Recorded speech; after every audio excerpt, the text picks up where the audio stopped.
Assalamualaikum warahmatullahi wabarakatuh. So hari ini insya-Allah saya akan berkongsi tentang macam mana kita nak uh, cari kita punya silinder nanopartikel.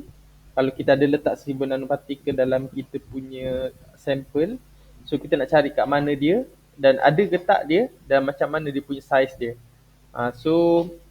Pertama sekali bila betul kita dah letak silinder nanopartikel dalam kita punya sampel, kita kena tentukan sama ada betul ke itu adalah silinder nanopartikel punya peak. So kita akan berpandukan pada SRD lah. Boleh refer paper ni. So SRD sini dia dah tunjuk dah, dia ada peak AGCL and also peak silver. So silver nanoparticle or AGCL nanoparticle.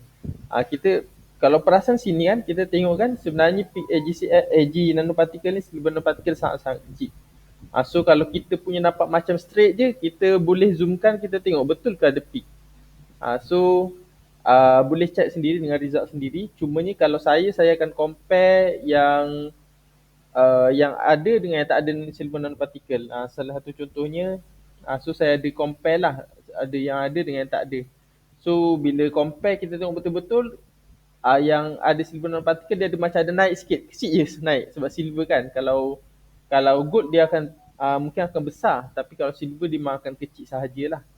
So bila macam tu, bila kita dah compare tengok ada dengan tak ada AGNP dia ada macam naik sikit peak. So kita tengok pula paper. So nampak paper ni memang dalam area 30 lebih ke 40.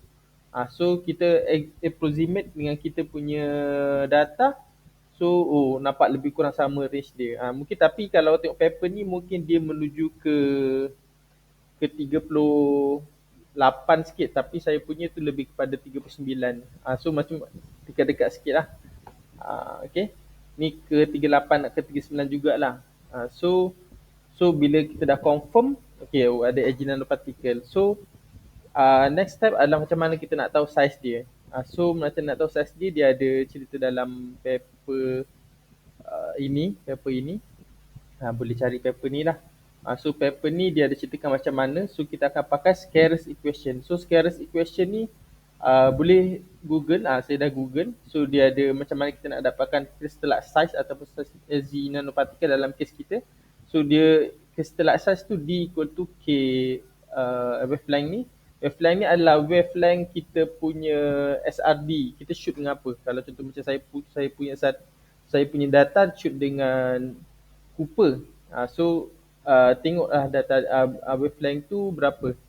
So B ni adalah FWHM kita punya peak, and then cos theta. Theta ni adalah theta peak kita, peak dalam SRD tu.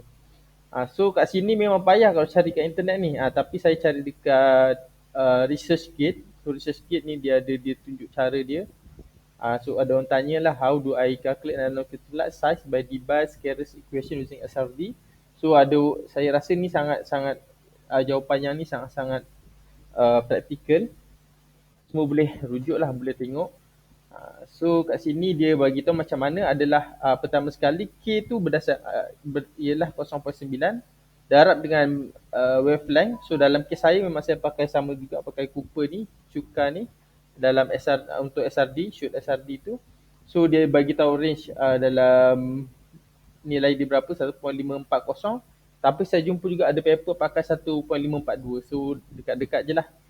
And then delta ni adalah kita punya peak tu berapa. Contoh macam saya tadi saya jumpa saya punya peak dekat 39.756 kot. Sekejap saya check.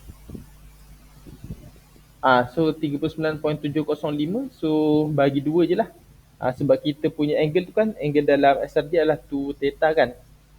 So bagi 2. And then D, so D adalah FWHM. So FWHM dalam angle, tapi kita tak boleh bagi value dalam angle. Kita kena bagi value dalam rad. So boleh tukar je terus pada rad.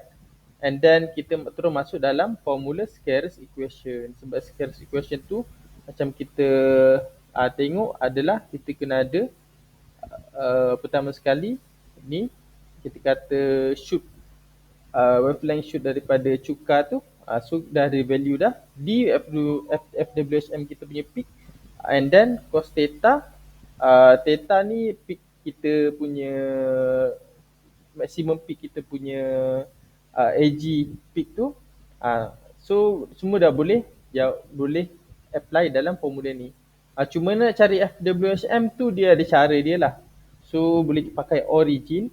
Okay, contohnya saya bagi contoh saya punya kat sini, saya dah asingkan mana result yang ada apa, ada peak AG. Okay, so nak buat FWHM senang je. So kita pakai gadget, okay, kita dah plotkan graph kita punya SRD. So pakai gadget integrate. So saya dah setkan lah, maksudnya saya tengok peak tu daripada mana ke mana. Ni saya dah setkan dah sebab dah buat dah tadi. So bila dah setkan nampak ada value FWHM. So FWHM ni tukar kepada red.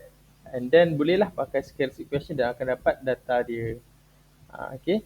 So kalau nak compare data kita betul ataupun salah, boleh compare dengan paper-paper sebelum ni. Tapi kita kena tengok juga sama ada kita letak banyak atau sikit nanopartikel tu, ataupun kita buat heat treatment nanopartikel tu pun mempengaruhi saiz dia. So maksudnya tak semestinya kalau paper sekian-sekian tinggi atau rendah sangat kita kena ikut dia. Kita kena pandai-pandai compare lah. So berdasarkan kepada apa yang kita letak.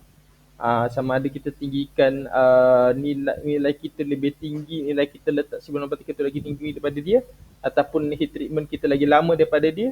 So kita kena pandai compare lah. Ni salah satu contoh dia, nilai dalam nm, nanometer.